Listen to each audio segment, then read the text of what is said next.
पर्यटन म्हटलं की समुद्र, पर्वत किंवा एखादं हिल स्टेशन डोळ्यासमोर येतं. मात्र एखादी खाण हे पर्यटन स्थळ असू शकतं का, जिथे कोळसा पाहण्यासाठी तुम्हाला पैसे मोजावे लागतील?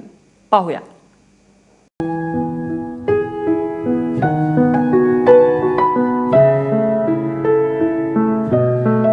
हे आगळं वेगळं कारंज.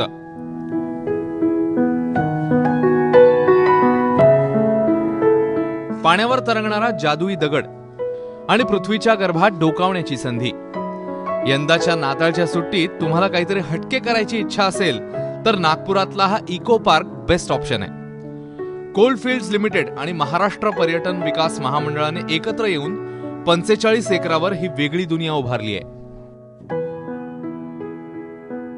आपका ये जो कंसेप्ट इधर देख रहे हैं, ये हम लोग का देश के लिए पहली बार कोल इंडिया का ये एक हम शो पीस ही बोलेंगे, क्योंकि इस ढंग से इको टूरिज्म को प्रोत्साहन देने के लिए ये कोल इंडिया का ये बहुत अच्छा प्रयास है. खाणीतलं उत्खनन पूर्ण झाल्यानंतर बऱ्याच वेळा त्या बुजवल्या जात नाहीत. त्यामुळे पर्यावरणालाही धोका निर्माण होतो.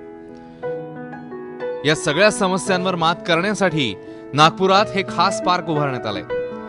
विज्ञानाची आवड असणाऱ्यांना या पार्कची सफर म्हणजे अभूतपूर्व पर्वणीच म्हणावी लागेल.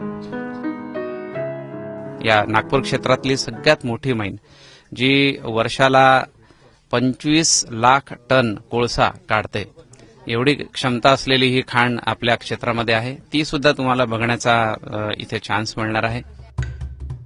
जर तुम्ही या पार्कला भेट देणार असाल तर खाणीमध्ये चालणाऱ्या कामाचा जिवंत अनुभव घेण्याची संधी देखील दवडू नका.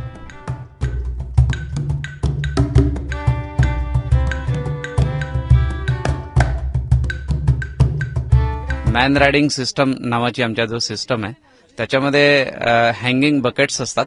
त्या बकेटवर बसायचं आणि तुम्ही खाणीमध्ये पोचता. खाणीमध्ये तुम्हाला ऍक्च्युअल काम बघायला मिळणार आहे आणि it is a really thrilling experience.